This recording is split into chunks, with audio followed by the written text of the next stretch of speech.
الحلا اللي كلكم طلبتوه ب5 مكونات بس وبدون فرن، أفخم حلا ممكن تجربوه.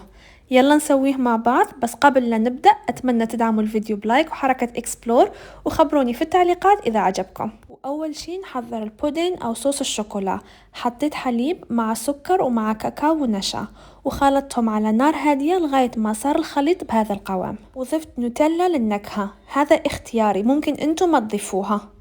ولتحضير الحلا جبت بسكويت الشاي وغمسته في قهوة باردة، وهذه الخطوة كمان اختيارية، وصفيته في الصينية كطبقة أولى.